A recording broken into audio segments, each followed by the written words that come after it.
Assalamualaikum warahmatullahi wabarakatuh. Alhamdulillah. Wassalatu wassalamu ala asyrafil mursalin wa ala alihi wa sahbihi ajmain, amma ba'd.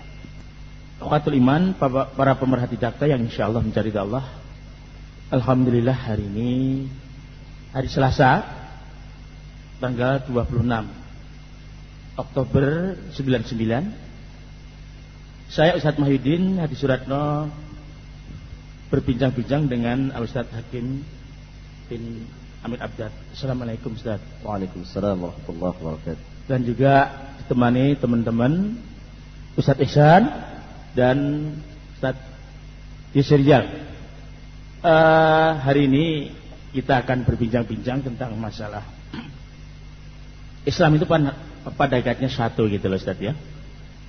Wa inna hadhihi ummatukum ummatan wahidah wa ana rabbukum fattaqun.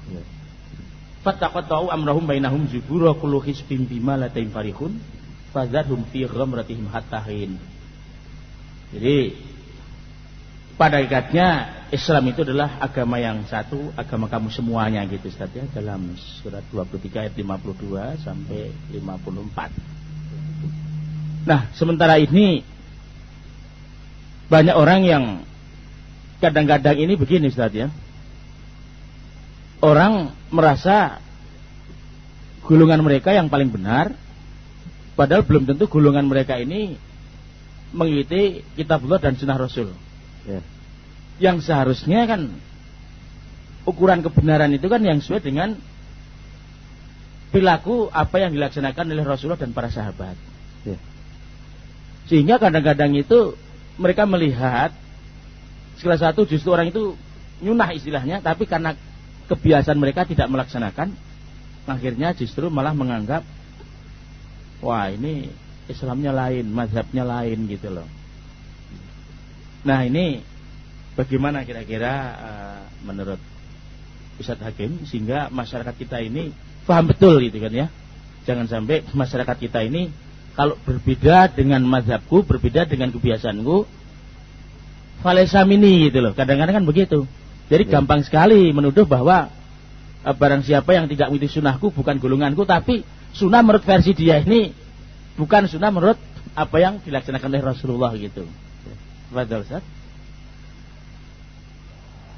Alhamdulillah.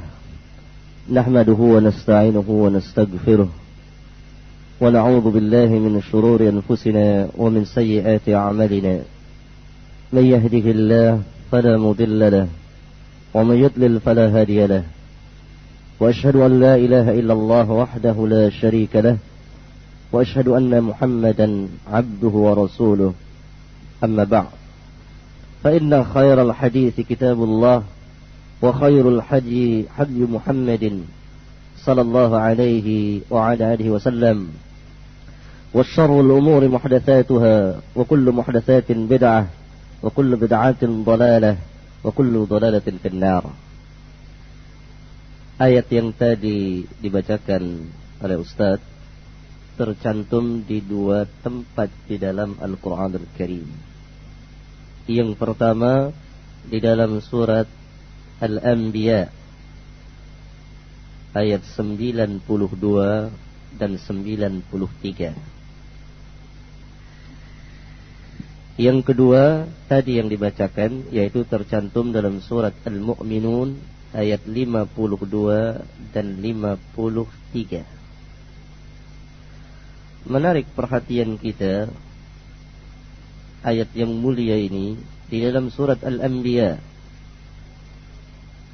Di dalam surat Al-Anbiya Allah Tabaraka wa Ta'ala menceritakan tentang perjalanan para nabi dan rasulnya alaihimus salatu wassalam bersama umat mereka. Kemudian setelah selesai Allah membicarakan al-anbiya wal mursalin, Allah tutup firman-Nya.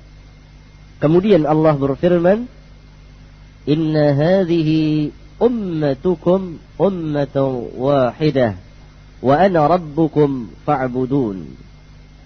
Sesungguhnya umat kamu ini adalah umat yang satu dan aku adalah Rabbmu, maka sembahlah aku. wa taqatta'u amrahum bainahum, dan terputuslah urusan mereka di antara mereka, yakni berpecah belahlah di antara mereka itu. Kullun ilaina raji'un, masing-masing semuanya yakni kepada kamilah kembali, yakni kepada kami mereka kembali. Yang di dalam surat Al-Mu'minun Allah tabaraka wa ta'ala katakan, fataqatta'u amrahum bainahum zubura kullu hizbin bima ladaihim farihun. Setiap hizib, setiap golongan itu bergembira dengan apa yang ada pada mereka itu. Dan di dalam surat Al-Mu'minun ditutup, wa ana rabbukum fattaqun, dan aku adalah Rabbmu, maka bertakwalah kepadaku. Setelah Allah tabaraka wa ta'ala berbicara tentang para nabi dan rasul, Allah tutup ayat yang mulia. Kemudian Allah tutup dengan ayat yang mulia ini. Kita mengetahui bahwa khitab pembicaraan ini ditujukan kepada al-anbiya wal mursalin, dan yang nabi dan rasul yang terakhir adalah Muhammad alaihi wassalatu wassalam. Allah katakan, inna hadhihi ummatukum ummatan wahidah. Sesungguhnya umat kamu ini umat yang satu. Apa makna umat? Makna umat dalam Al-Quran begitu banyak. Oleh karena itu perlu kita merujuk kepada para mufassirin untuk mengartikan ayat yang mulia ini.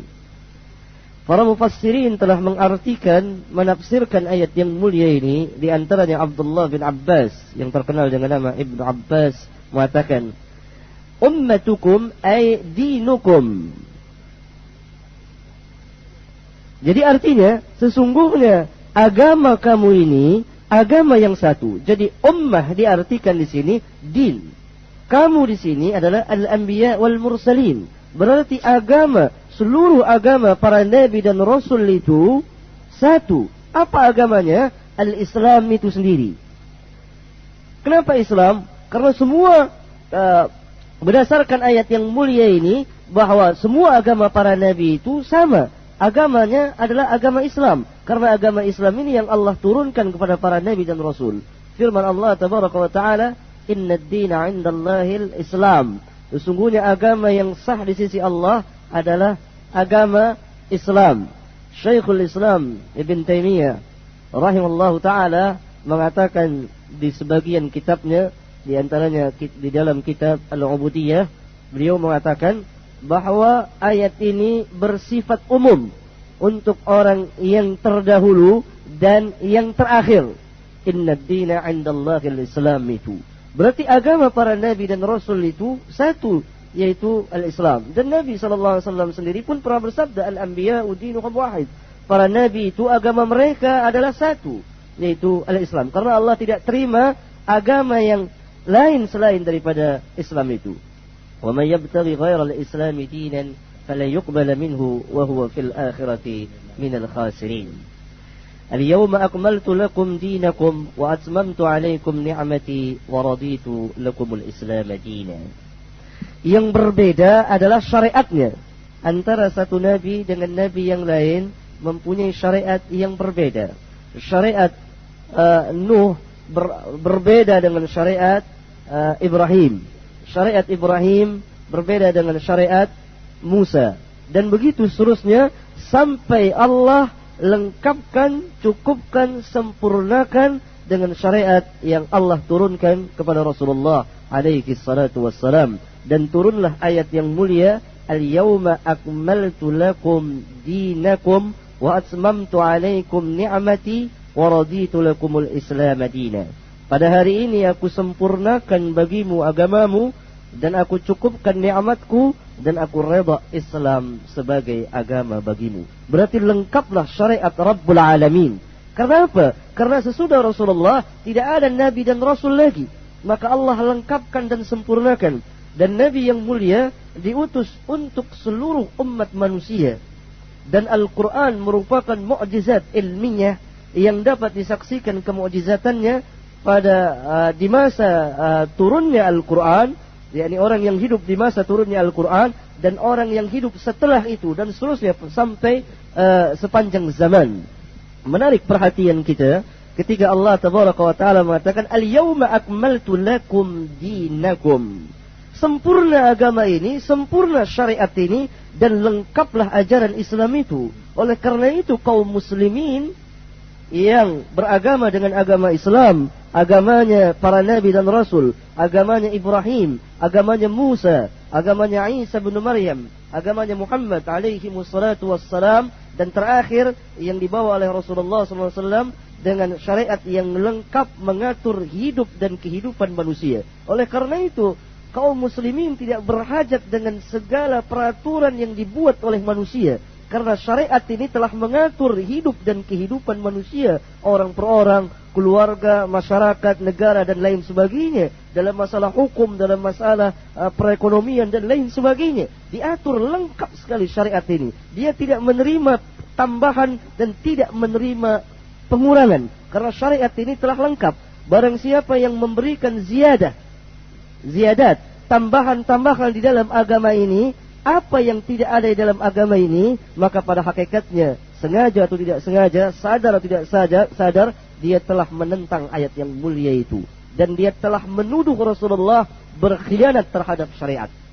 Seolah-olah Rasulullah SAW belum menyampaikan apa yang Allah perintahkan untuk disampaikan.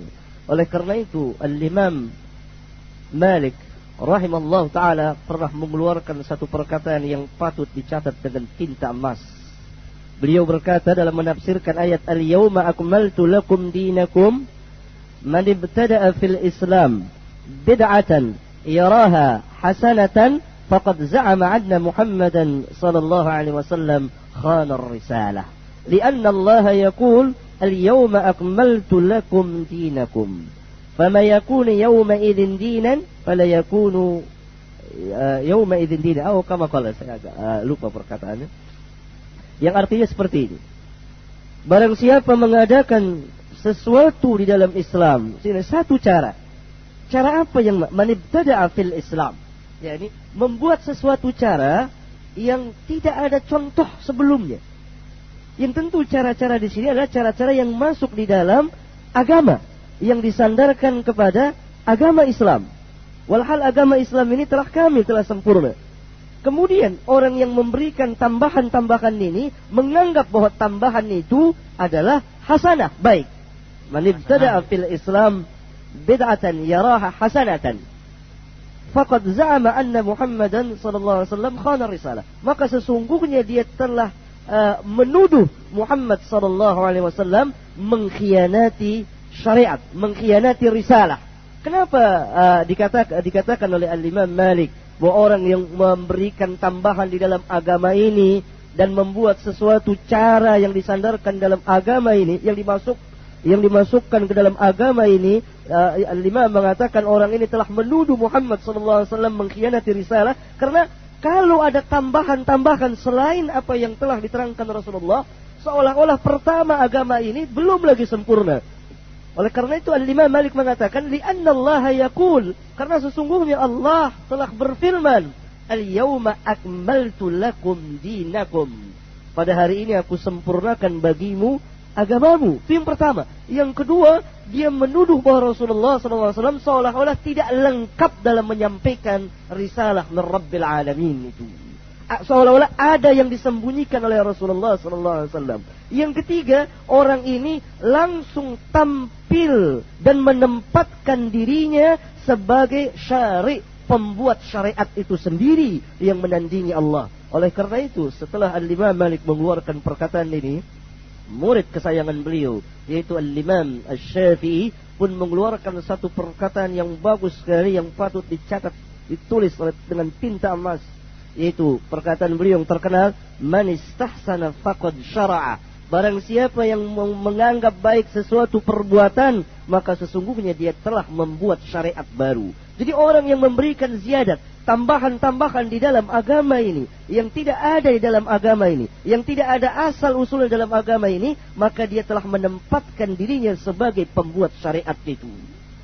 Ya? Selain dia telah menuduh Rasulullah SAW mengkhianati risalah Allah. Oleh karena itu Al-Imam Malik menutup perkataannya, apa-apa yang tidak jadi agama pada hari itu, maka tidak jadi agama pada hari ini.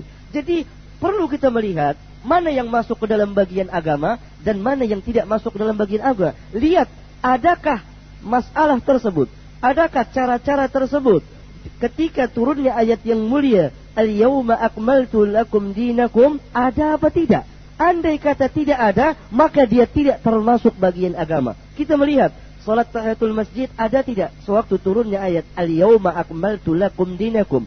Ada, maka dia masuk ke dalam bagian agama. Salat duha ada tidak? Ada, masuk ke dalam bagian agama. Qiyamul lail ada apa tidak? Ada, masuk ke dalam bagian agama. Zikir dan doa ada apa tidak? Ada, masuk ke dalam bagian agama. Maulid ada apa tidak? Tidak ada, maka tidak masuk ke dalam bagian agama Islam, walaupun dilaksanakan oleh orang Islam. Sekarang kaifiyahnya pun harus dilihat, ya. Kaifiyah, cara-cara pelaksanaannya pun harus dilihat. Salat duha misalnya, qiyamul lail berjamaah yang sering dilakukan oleh sebagian ikhwan kita, ada apa tidak? Qiyamul lail berjamaah dengan ditentukan tempatnya, ditentukan waktunya, dengan seorang imam, dengan seorang pembaca Al-Quran, tidak pernah dilakukan Nabi kecuali di bulan Ramadan. Apa yang kita katakan? Salat tarawih. Nah, ini. Nah, para sahabat ridwanullah alaihim ajma'in, orang yang paling alim dalam memahami agama Allah ini. Kemudian diikuti oleh generasi tabi'in, kemudian tabi'ut tabi'in, dan termasuk a'immatul arba'ah. Imam yang 4 itu adalah masuk dalam tabi'ut tabi'in itu sendiri. Oleh karena itu, sepakat para ulama sekalian bahwa dasar utama adalah Alkitab dan Sunnah.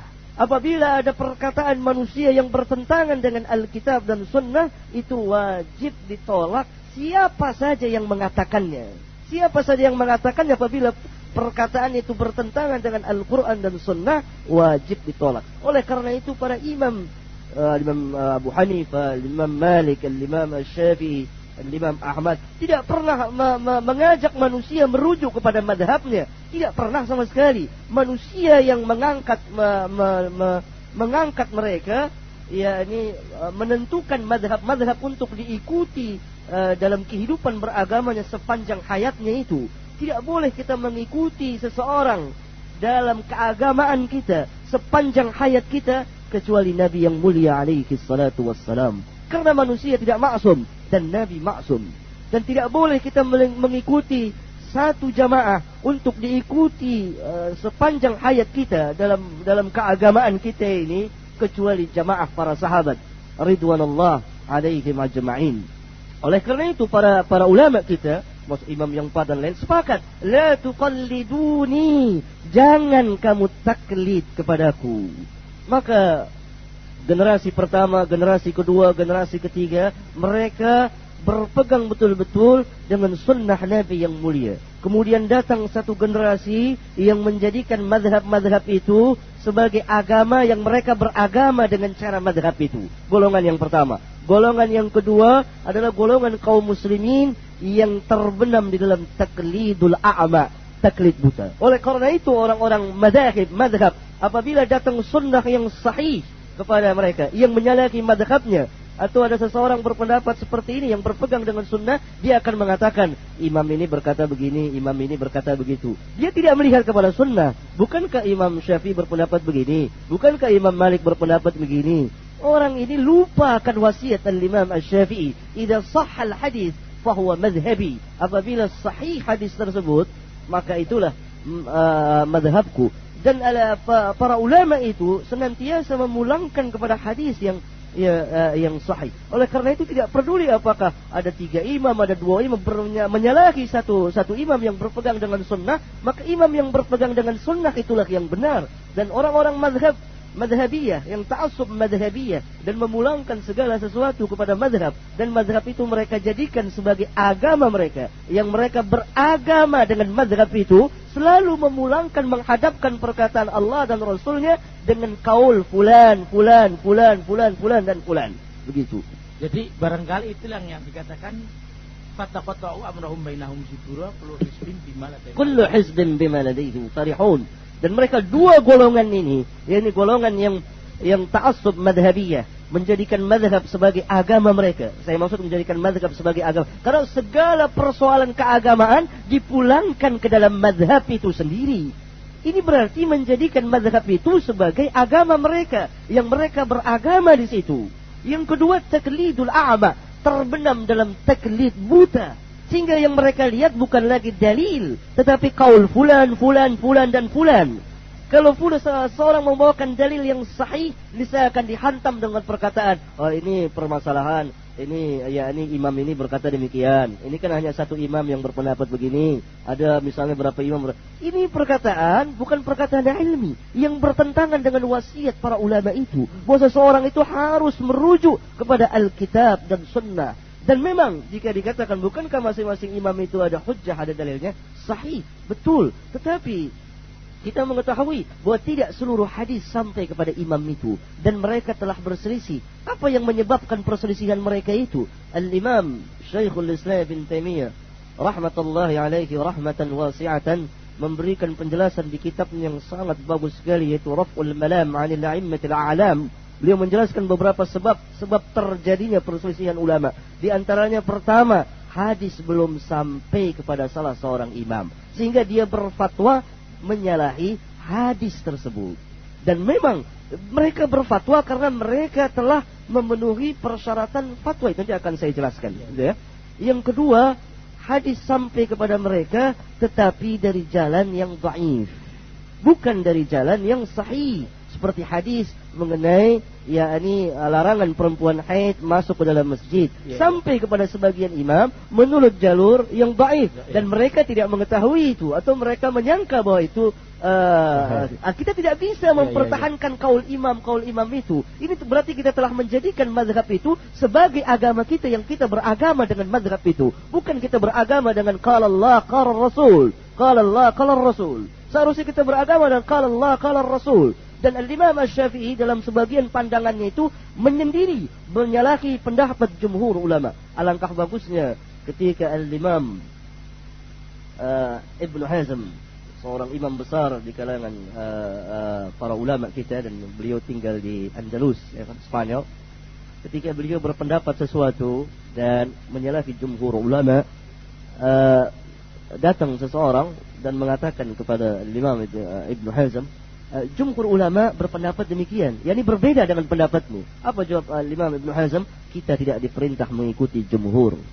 Ya, yakni kita tidak diperintah, tapi kita diperintah untuk mengikuti qala Allah, qala Rasul, qala sahabah. Begitu. Ini tidak berarti kita mengecilkan pandangan, tidak. Tetapi segala sesuatu itu harus merujuk kepada Alkitab dan Sunnah. Fa in tanaza'tum fi syai'in farudduhu ila Allah war Rasul. Dan jika kamu berselisih tentang sesuatu apa saja, maka kamu wajib mengembalikan kepada Allah dan Rasul, yakni Al-Quran dan Sunnah. Tapi gini Ustaz, ada orang yang kadang-kadang, apa kamu sudah melebihi daripada Imam Syafi'i, bahwa kamu merasa lebih pintar? Saya lebih baik ikut Imam Syafi'i yang sudah pasti daripada kamu yang tidak jelas gitu kan. Ya, itu yang kadang-kadang orang kan selalu begitu. Iya. Jadi orang-orang sekarang ini diteror sama kan, apa kamu merasa sudah lebih pintar daripada Imam Syafi'i atau imam ini? Seharusnya kan cara berpikir begitu kan tidak seperti itu gitu loh. Ya, sangat keliru. Iya. Sangat keliru. Ini orang-orang yang terbenam dalam taklidul a'ma, taklid buta, dan mereka menjadikan mazhab itu sebagai agama, yang mereka beragama dengan mazhab itu sendiri. Dan para imam telah berwasiat semuanya, la tuqalliduni, jangan kamu taklid kepadaku. Bahkan Al-Imam Asy-Syafi'i kewaraannya, dia tidak, hadis tidak semua sampai kepada beliau, sehingga beliau mengatakan kepada muridnya, antum a'lamu minni, kepada Imam Ahmad, engkau lebih tahu dariku tentang, karena tidak syak lagi perbenaran hadisiyah di antara 4 imam itu, maka Imam Ahmad yang terbanyak hadis-hadisnya. Itu tidak syak lagi dalam masalah itu. Dia Imam Syafi'i mengatakan antum a'lamu minni, engkau lebih tahu daripada aku. Yani kalau engkau dapat hadis dari mana saja, dari orang Basra, dari orang Kufa, dari orang Syam, sampaikan kepadaku agar aku dapat rujuk dari paham sebelumnya itu. Demikian waraknya Imam Syafi'i. Yang harus kita pertanyakan, kalau mereka mengatakan ini ini perkataan mazhab Imam Syafi'i begini. Apa betul Imam Syafi'i berkata demikian? Karena banyak orang menyandarkan kepada Al-Imam Syafi'i, ternyata Imam Syafi'i tidak berpandangan seperti itu. Anehnya, ketika Imam Syafi'i betul-betul berpendapat demikian, mereka tidak berpegang. Saya ambil contoh misalnya, bacaan Quran tidak sampai kepada mayit. Itu ulama yang paling keras menentang masalah ini adalah Al-Imam Syafi'i, dan dasarnya kuat sekali, yaitu wa alaysal insani illa ma sa'a. Baca di tafsir Al-Imam Ibnu Katsir dan lain-lain kitab tafsir dalam menafsirkan surat An-Najm itu. Saya lanjutkan. Yang ketiga, bahwa hadis tersebut telah dihapus hukumnya, sedangkan imam tersebut tidak mengetahui. Yang keempat, yakni berbeda dalam memahami petunjuk hadis tersebut, lafaz-lafaznya dan istinbat hukumnya dan lain sebagainya. Ini diantara perselisihan, sebab-sebab timbulnya perselisihan para ulama itu. Oleh karena itu memulangkannya bukan kepada kaul fulan, dan kaul fulan, tapi kepada kitabullah dan sunnah Nabi. Dan mereka para ulama itu tidak sengaja menyalahi hadis Rasulullah, dan mereka diberi uzur. Oleh karena itu kewajiban bagi kita mencintai para ulama kita, dan dengan tidak mengangkat mereka berlebihan gulu, seolah-olah mereka mengetahui segala sesuatu dan tidak ada salah. Ini seperti orang-orang Syiah yang menjadikan imam-imam mereka itu adalah imam-imam maksumun, yang maksum. Kita tidak seperti itu. Tetapi tidak juga kita merendahkan perkataan ulama dan mengatakan kita tidak pakai ulama. Ini orang yang bodoh dan paling bodoh sekali. Orang yang tidak paham ulama itu warathatul anbiya. Yang sebenar-benar ulama itu orang ahli ilmu. Sedangkan orang yang terbenam dengan madhab dan orang yang taqlidul a'ma, sepakat para ulama telah mengeluarkan dua golongan ini min zumratil ulama, dari rombongan para ulama. Ini dikatakan oleh Al-Imam Ibnul Qayyim rahimallahu taala di kitab yang sangat bagus sekali, I'lamul Muwaqqi'in ar-Rabbil Alamin. Di kitab ini beliau menerangkan tentang yakni seperti yang saya terangkan tadi, orang yang terbenam dengan mazhab, terbenam dengan taklid, orang yang menjadikan agama mazhab itu alim al-haq, mengetahui kebenaran itu, dan dia memiliki ilmu tentang kebenaran itu. Al-haqqu min rabbika fala takunanna minal mumtarin. Faqada bihi, maka dia putuskan hukum itu dengan kebenaran yang ada, dan dia tidak berbuat curang di dalam memutuskan hukum itu. Fahuwa fil jannah, maka dia di dalam surga. Ini tidak berarti bahwa semua keputusannya itu benar, tidak. Tetapi yang menarik perhatian kita, arafal haq faqada bihi. Dia mengetahui kebenaran, dia memiliki ilmu, dia memutuskan dengan ilmunya itu sekuat kemampuan dia. Imma dia salah dalam ijtihadnya, imma dia benar dalam ijtihadnya. Tetapi dia telah memenuhi persyaratan, yaitu pertama, al-ilmu. Yang kedua, dia memutuskan dengan ilmu itu, ilmu yang ada padanya. Pertama. Yang kedua, warajun arafal haq falam yaqdi bihi wa jara fil hukmi fahuwa fil nar. Seorang yang mengetahui kebenaran, yakni dia memiliki ilmu, falam yaqdi bihi, akan tetapi dia tidak memutuskan dengan ilmunya itu, yakni dia tidak mempergunakan ilmu dalam memutuskan itu, wajara fil hukmi, dan dia berbuat curang di dalam memutuskan hukum itu, fahuwa finnar. Walhal dia mengetahui, ini keadaan orang-orang Yahudi. Orang Yahudi itu mengetahui kebenaran Rasulullah itu betul seorang nabi dan rasul, dia tidak memutuskan dengan ilmunya, dan bahkan dia mendustakannya dan menyembunyikannya tentang Rasulullah SAW. Fahuwa finnar, maka dia di neraka. Yang terakhir, warajulun lam ya'rifil haq faqada lin-nasi ala jahalin fahuwa finnar. Seseorang yang tidak mengetahui kebenaran. Apa tidak mengetahui kebenaran? Dia tidak memiliki ilmu. Faqada lin-nas, lalu dia memutuskan kepada manusia. Kalimat faqada lin-nas, memutuskan. Dia tanya, ini halal apa haram? Haram. Itu memutuskan. Boleh apa tidak? Boleh. Itu memutuskan namanya. Seseorang yang ditanya misalnya tentang abwabun nikah, tentang masalah-masalah nikah, itu dia harus alim persoalan nikah itu, dari awal sampai akhir, sealim-alimnya, dan dia memenuhi persyaratan ilmiah agar jawaban-jawabannya itu bil ilmi. Setelah itu, imma keputusannya salah, imma keputusannya benar.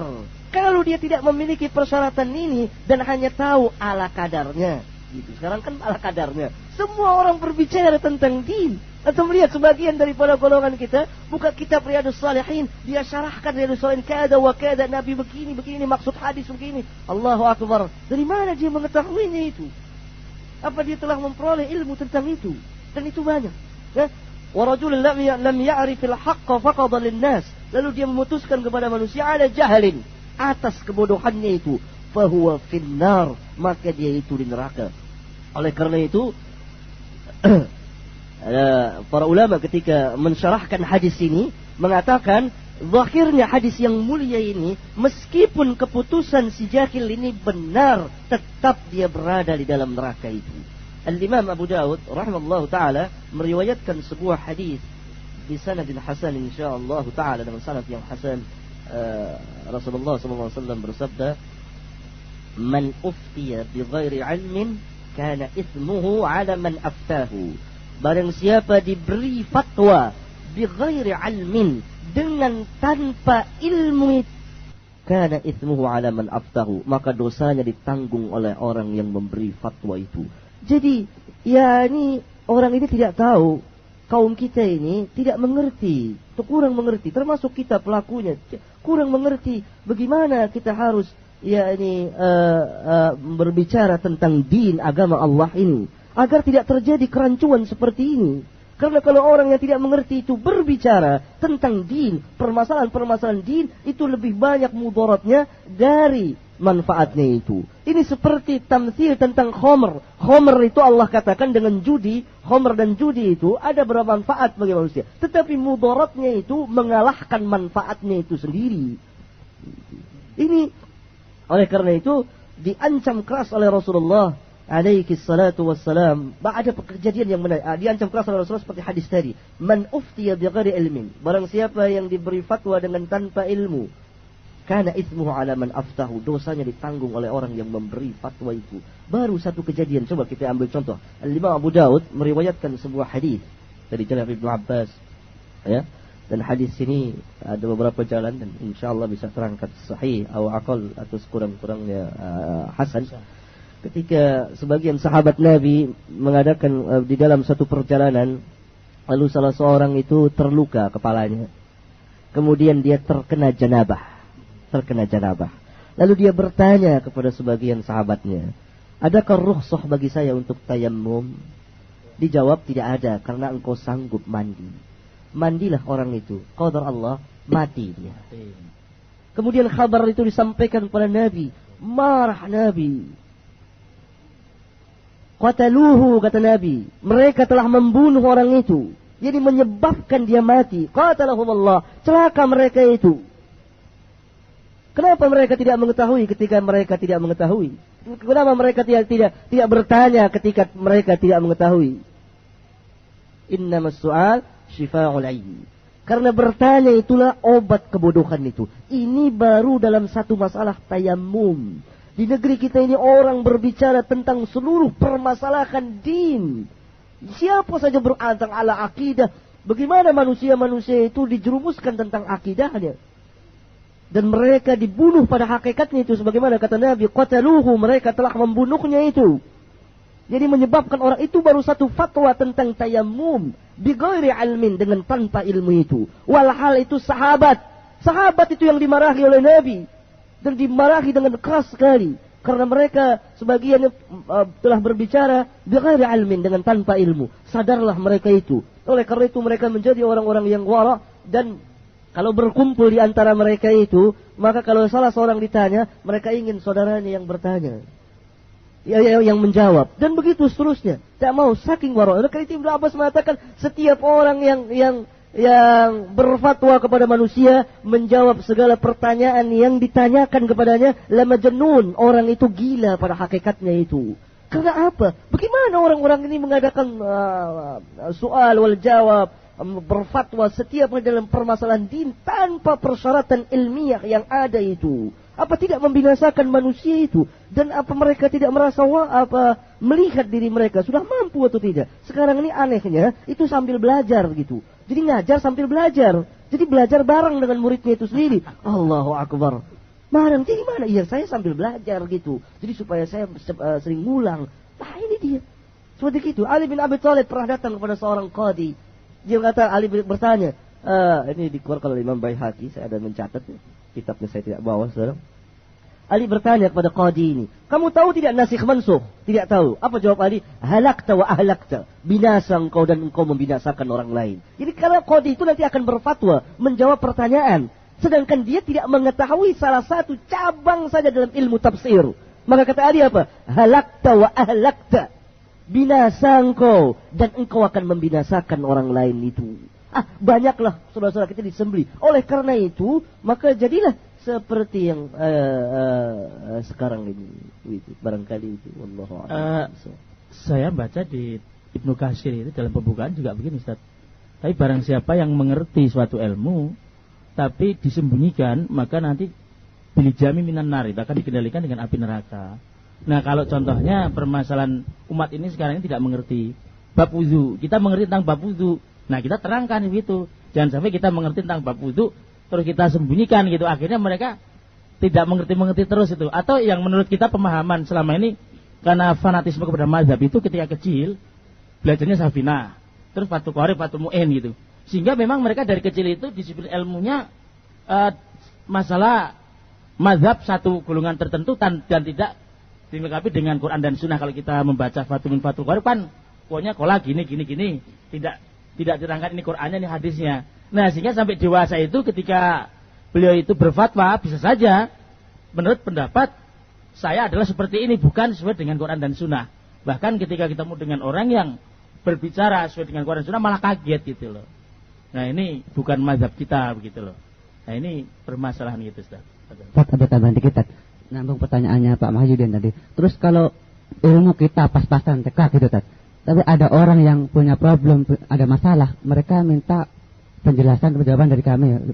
Sedangkan jawaban kita mungkin pas-pasan sekali. Apa kita mengaku lalu nggak bisa? Terus mereka itu problemnya itu paling nggak mendesak. Itu jawabannya. Kita jadikan diri kita sebagai penanya yang orang akan memulangkan segala sesuatu kepada kita, atau spontanitas. Kadang-kadang yakni secara tiba-tiba kita mengerti ada sebagian ilmu kecil sama kita, dan kita tidak menjadikan diri kita sebagai mufti, walaupun kita tidak mengaku sebagai mufti. Tetapi pada hakikatnya orang yang bersoal jawab itu mufti. Ini lucunya ini. Saya bukan mufti. Antum mufti sebetulnya. Karena bersoal jawab itu mufti namanya. Karena menentukan halal haram dan seterusnya. Apa itu bukan mufti? Jadi yang mana mufti itu? Kalau dia hadapkan diri kita, dia duduk seperti itu, dan manusia memulangkan kepadanya itu, maka dia kena dosa itu. Ya, karena dia tidak memenuhi syarat sebagai itu, dan bukan dia yang duduk itu. Begitu. Pertama. Yang kedua, kalau memang sewaktu-waktu yakni dia ditanya dan dia tidak menempatkan dirinya sebagai mufti, kapan waktu saja kita bertemu kaum muslimin, dia ada kesalahan, kita beritahukan apa yang mampu bagi kita secara ijmal, secara garis besar. Karena dakwah itu ada dua macam, ada secara garis besar, ada secara tafsil. Secara garis besar setiap muslim yang taat bisa mendakwakan. Saya ambil contoh, yakni kerjakanlah sholat, begitu. Kerjakanlah sholat. Kita sudah mengerti. Karena orang yang mengerti itu belum tentu dia mampu menguraikan kepada orang. Seperti tadi wudu. Kita mengerti wudu. Tapi untuk menguraikan itu ada hadisnya. Ya, ini. Mungkin kalau dalam beberapa orang, karena ada beberapa tertib dalam Islam itu. Jadi kita diperintah, jangan kita ngambil satu sisi dakwah, tapi kita lupakan sisi yang lain, yaitu ilmu. Dan yakni tertib yang telah ada dalam agama kita ini. Jadi kalau misalnya antum ditanya, antum tidak menempatkan diri antum sebagai mufti, ya kan? Sebagai orang yang menjawab pertanyaan kaum muslimin, datang pertanyaan. Kalau antum mendapatkan duduk di satu majelis, kemudian menyiapkan diri antum untuk bersoal jawab, orang akan tanya kepada antum kan setiap permasalahan agama, bukan begitu? Tidak dibatasi, nggak ada mufti batasi. Ada persoalannya saja, nggak ada. Itu bebas semua orang bertanya. Berarti itu menunjukkan bahwa antum telah mempunyai kemampuan seluruh permasalahan agama, kan begitu?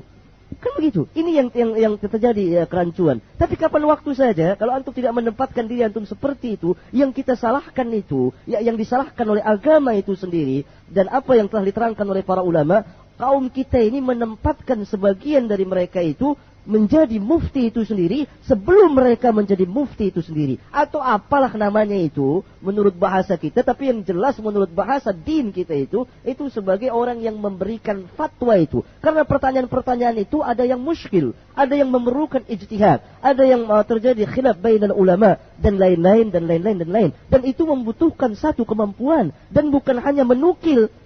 Tidak ada itu betul menukil begini kada wa kada. Enggak ada yang seperti itu. Kembali ke permasalahan, ya. Kita bisa saja menerangkan sesuai dengan kemampuan kita itu. Tapi yang saya maksud di sini adalah mendudukkan diri sebagai mufti itu. Orang yang mengerti seperti kawan-kawan yang pelajar ilmu, dia bisa dakwah kepada kaum muslimin yang lain. Kemudian dia merujuk kepada ahli ilmu sebatas yang dia ketahui. Tetapi sekarang orang menempatkan dirinya sebagai ahli fatwa yang berfatwa tentang din. Di radio, di televisi, di koran dan lain sebagainya. Itu tidak syak mufti itu. Walaupun dia mengatakan kami bukan mufti. Walau orang ini tidak mengerti siapa sebetulnya mufti itu sendiri. Dan dia telah menebarkan. Dan ini perlu quraan. Saya menganggap orang-orang ini, kita ini terlalu berani. Kalau tidak mau dikatakan nekat-nekatan gitu. Iya, sebab kita ini belum mempunyai syurutul ilmiyah. Kalau lihat itu. Nah, oleh karena itu, kembali tadi ke pertanyaan. Fatul Qarib terus-terusan. Jadi mereka berpapatannya kan menurut mereka disiplin ilmu mereka gitu, bukan sesuai dengan Quran Sunnah. Jadi gitu. Ada pengetahuan yang kita mengetahui untuk diri kita, tetapi kita tidak sanggup menerangkan pada orang lain. Kita perlu mengetahui bahwa tidak semua sahabat Nabi itu meriwayatkan hadis begitu banyak. Ada yang meriwayatkan hadis dan mereka takut menyampaikan, takut saking wara', takut salah dalam menyampaikan. Tidak setiap sahabat Nabi itu mengeluarkan fatwa. Ada satu kejadian menarik, sebagaimana diriwayatkan oleh Al-Imam Ad-Darimi, Abu Musa Al-Asy'ari melihat di satu masjid orang berkumpul, berhalqah-halqah, dan tiap-tiap itu ada seseorang yang memimpin, lalu berzikir dengan biji-bijian tasbih, lalu komandonya itu mengatakan tasbihlah, lalu tasbih. Seperti keadaan kita sekarang ini gitu ya. Tapi ya kalau dulu kan lafaz-lafaznya masih sunnah gitu ya. Kalau sekarang lafaz-lafaznya juga tidak sunnah. Caranya tidak sunnah, lafaznya tidak sunnah gitu ya. Kemudian Abu Musa mendatangi Ibnu Mas'ud. Ibnu Mas'ud ditunggu oleh sebagian muridnya dan belum keluar rumah. Ketika keluar, Abu Musa menceritakan. Lalu kata Ibnu Mas'ud, apa yang kau katakan kepada mereka? Apa jawab Abu Musa? Saya menunggu pendapatmu. Padahal Abu Musa Al-Asy'ari tidak sak lagi sahabiyun jalil dan termasuk salah seorang ulama dari kalangan sahabat. Tapi demikian waraknya dianya itu menunggu yang lebih alim lagi daripada itu. Abdullah bin Mas'ud. Dan begitu kisahnya begitu panjang. Ini saya mau jelaskan kewaraan para sahabat di dalam yakni memutuskan hukum-hukum yang terjadi. Kalau diatur secara tertib demikian, tidak ada kesimpang siuran paham-paham seperti itu. Karena semuanya dipulangkan kepada ahli ilmu dan orang bertingkat dalam keilmuan itu. Terus berturut. Jadi tertib. Bukan terlarang kita berdakwah. Jangan kita modal semangat-semangat dakwah. Modal semangat itu tidak dibenarkan di dalam agama sampai disetujui oleh syarak. Ingat hadis yang kemarin kita baca tentang kisah Abu Bakrah yang datang ke masjid dengan tergesa-gesa. Kata Nabi apa? Zadakallahu khirsan wala ta'ud. Semoga Allah menambah semangat kepada engkau dan jangan kau ulang lagi.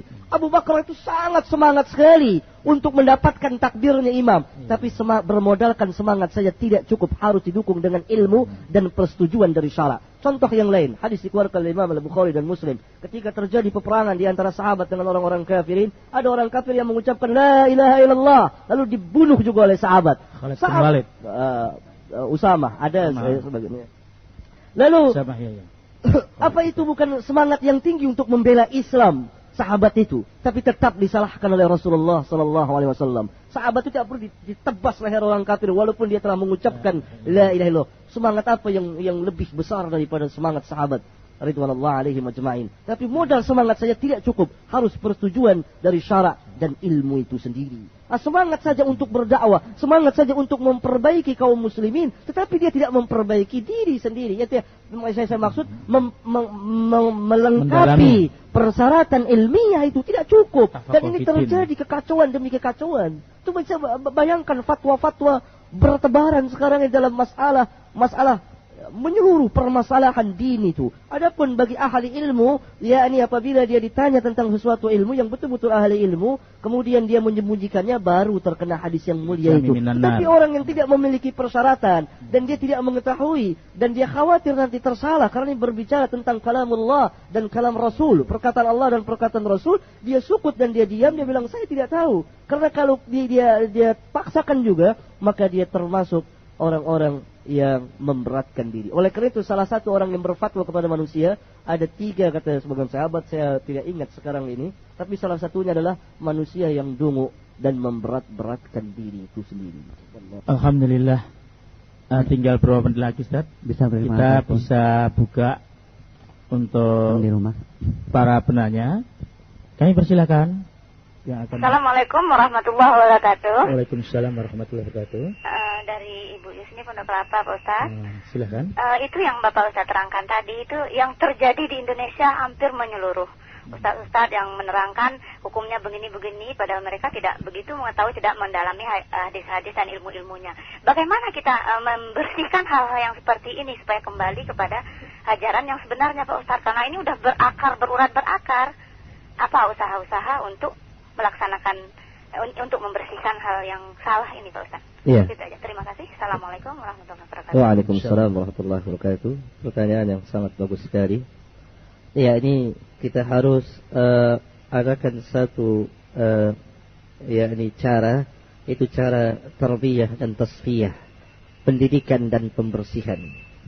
Dengan pendidikan dan pembersihan ini harus diterapkan di negeri kita ini dalam permasalahan agama kita ini.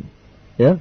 Nah, cara memerangi hal yang seperti itu, membersihkannya harus kita dahului dengan pendidikan dulu. Ya. Kita didik mereka, yakni memberitahukan bahwa pertama, ilmu agama itu sangat tinggi sekali. Dan kalau seseorang berbicara tentang din tanpa ilmu agama itu kurang sekali. Ini pelecehan terhadap ilmu din.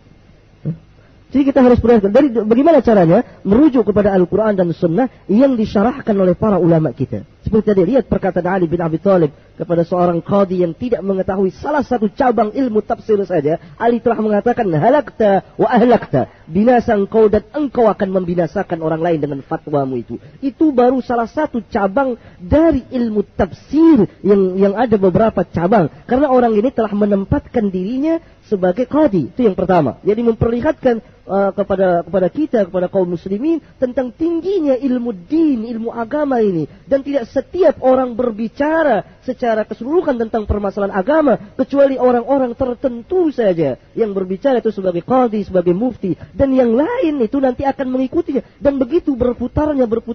Jadi selalu apabila qadi itu wafat nanti ada penggantinya. Jadi ada pengkaderan. Oleh karena itu yang kedua harus peningkatan ilmiah ini, yakni ditingkatkan ilmiahnya, keilmuan kaum muslimin, terutama orang-orang yang memperdalam, berbicara tentang din ini. Dan ini memang yang sangat kita sesalkan, ya ini sangat kurang sekali di negeri kita ini. Ya, yang ketiga, ya ini kita harus terangkan ancaman yang demikian berat bagi orang yang berbicara tentang din tanpa ilmu, karena nanti dia akan menanggung dosa orang yang dia beri fatwa itu.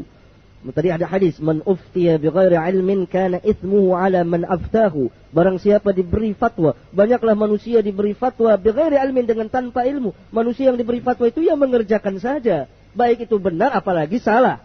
Bighairi ilmin di sini, bighairi ilmin kana ithmuhu ala man aftahu, maka dosanya nanti ditanggung oleh orang yang memberi fatwa itu sendiri. Barangkali itu Bu, kalau tidak cukup waktunya. Terima kasih banyak Ustaz. Yang kedua, ini saya mau tanya ini Ustaz. Dalam Islam itu sendiri apakah ada tingkatan-tingkatan ilmu itu Ustaz?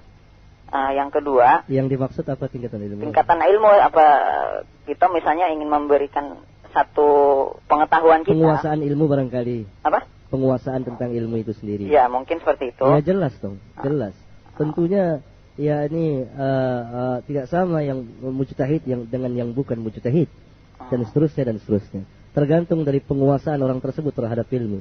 Oleh karena itu seseorang itu ya ini berbicara sesuai dengan kemampuannya itu, dan apa yang akan dia bicarakan, dan kepada siapa dia bicarakan itu, dan tentang apa dia bicarakan itu, dan seterusnya.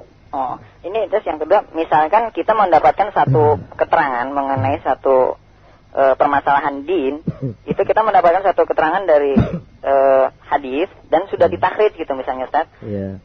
Lalu kita memberikan keterangan lewat hadis, lewat takhrij yang itu. Lalu kita mendapatkan satu keterangan yang berbeda, tapi misalkan seperti yang Selasa kemarin itu mengenai masalah wanita haid dan orang junub masuk masjid. Kita sebelumnya kita kan memberikan satu keterangan lewat yang katanya itu ittifaq para ulama. Gitu, ternyata keterangan yang Selasa kemarin ternyata boleh begitu Ustaz. Nah, itu apakah lantas kita terkena ketika kita memberikan fatwa tidak boleh masuk, apakah kita terkena hadis yang itu yang menanggung dosanya orang yang diberi fatwa itu, Ustaz?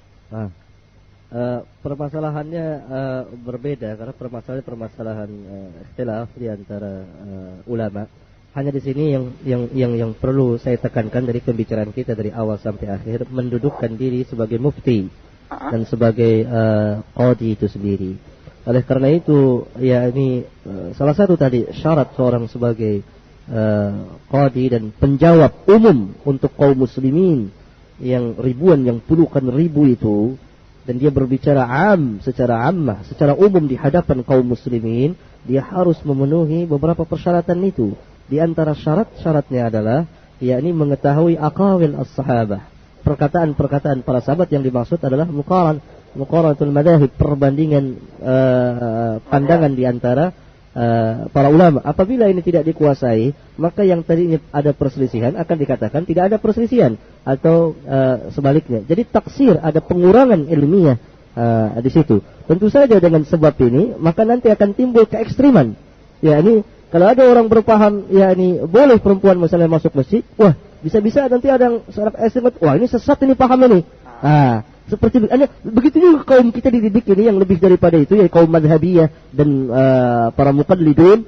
Ya ini apabila karena sunnah itu sudah terlalu jauh ditinggalkan, ya, dan mereka membina agama mereka dasar madhab, ketika keluar satu sunnah, maka sunnah itu justru dikatakan menyimpang dari orang yang berpegang dengan sunnah itu dikatakan ya ini sesat makannya itu, dan akibatnya ya ini seperti itu. Oleh karena itu jalan yang terbaik adalah mulai sekarang ini kita berusaha mengadakan pertama peningkatan ilmiah dan kehati-hatian kita berbicara tentang din ini. Dan memang kita tidak diperintah dan tidak berdosa kalau kita tidak berbicara, karena memang kita tidak mempunyai kemampuan. Karena Allah memang perintahkan untuk diri kita dan keluarga terlebih dahulu. Kita tegakkan Islam itu di diri kita dan keluarga kita. Dan Islam itu akan tegak di negeri kita ini.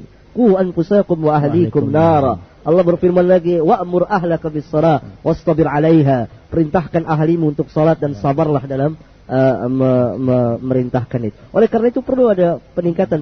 Oleh karena itu wawasan harus luas. Mana yang ada khilaf, mana yang tidak ada khilaf, dan seterusnya kemudian di tarjih. Tentu aja antum tidak salah ya. Oh gitu ya. Syukur Ustaz. Ya. Assalamualaikum. Waalaikumsalam warahmatullahi wabarakatuh. Demikianlah tadi pembicaraan kita dengan Al-Ustaz Hakim bin Amir Abdad.